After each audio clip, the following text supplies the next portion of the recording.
नमस्कार। आज मैं एक बहुत ज़रूरी मुद्दे पे आपसे बात करना चाहता हूँ। ये हर देशवासी के लिए ज़रूरी है, मगर पिछड़ा वर्ग, दलित, आदिवासी महिलाओं के लिए ये सबसे ज़रूरी मुद्दा है।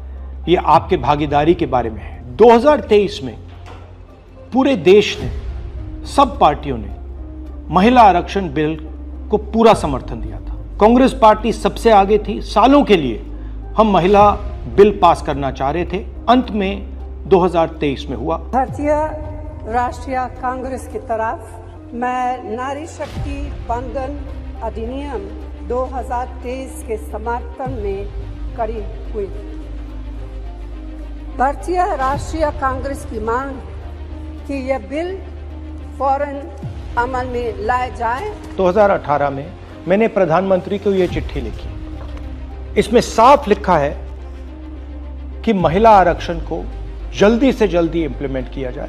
यहां मैंने कहा है कि 2019 में महिला आरक्षण इंप्लीमेंट हो जाना चाहिए। उसके बाद 2023 में मैंने भाषण दिया, पार्लियामेंट हाउस में भाषण दिया, अनेक भाषण दिए, जिसमें मैंने कहा कि महिला आरक्षण देश के लिए जरूरी है और जल्दी से जल्दी इंप्लीमेंट हो जाना चाहिए।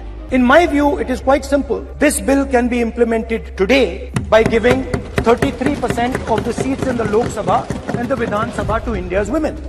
I would like to have seen OBC reservation included in this bill. I think it is very important that a large chunk of India's population, large chunk of India's women should have access to this reservation. And that is missing in this bill. भाई और बहनों, अब बहुत बड़ी बेईमानी की जा रही है। प्रधानमंत्री नहीं चाहते कि कास्ट सेंसस, नए सेंसस, ओबीसी सेंसस के बेसिस पे यह निर्णय लिया जाए। वो चाहते हैं कि 2011 का सेंसस यूज किया जाए, जहां पे पिछड़े वर्ग का नंबर है ही नहीं।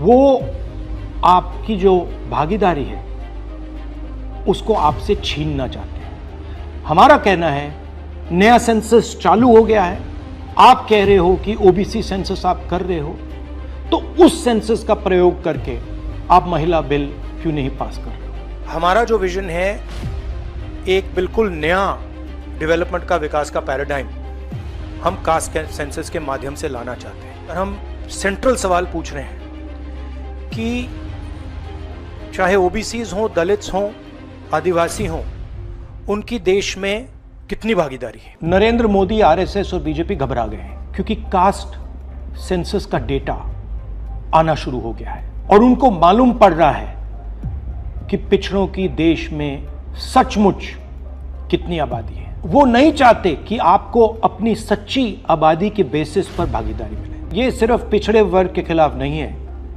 ये एंटी नेशनल एक्टिविटी की जा रही है, क्योंकि पिछड़ा वर्ग 50% है, उसको भागीदारी मिलनी चाहिए और प्रधानमंत्री आपकी भागीदारी आपसे छीन रहे हैं और आपको झूठ बोलने की कोशिश कर रहे हैं। इनका जो प्रपोजल है इसमें एक और बहुत खतरनाक चीज हो रही है। The government has unveiled a sweeping delimitation bill 2026 proposing a massive expansion of India's parliamentary representation. The strength of the Lok Sabha is set to jump from 545 to a staggering 850 seats. सच्चाई ये है कि अगर जो मोदी जी चाहते हैं हो जाए, तो जो छोटे स्टेट्स हैं, साउथ के स्टेट्स हैं और नॉर्थ ईस्ट के स्टेट्स हैं, उनका रिप्रेजेंटेशन कम हो जाए। उनको भयंकर नुकसान होने वाला है और मैं इसको एंटी नेशनल एक्टिविटी मानता हूं। हमारा जो स्टैंड है वो बिल्कुल क्लियर है।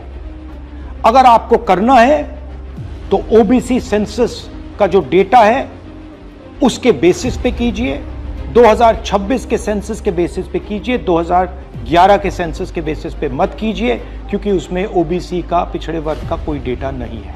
और अगर आप सचमुच में वुमेन्स बिल इंप्लीमेंट करना चाहते हो तो आपके पास वुमेन्स बिल पड़ा हुआ है, उसको आप इंप्लीमेंट कीजिए, हम आपको पूरा समर्थन देंगे। मगर पिछड़े वर्ग, सदर्न स्टेट्स, छोटे स्टेट्स के खिलाफ हम आपको काम नहीं करने देंगे। मोदी जी, मैं समझता हूं कि आप देश को मैसेज देना चाहते हो कि आप प्रो वुमेन हो।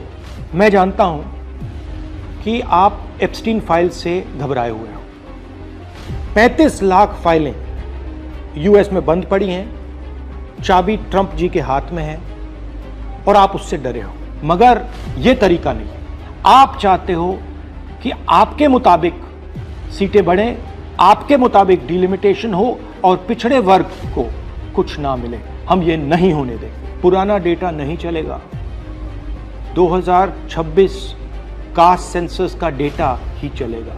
हम आपको पिछड़े वर्ग से चोरी नहीं करने देंगे। हिस्सा चोरी बंद करो। पिछड़ा वर्ग, दलित, आदिवासियों को उनका हक दो।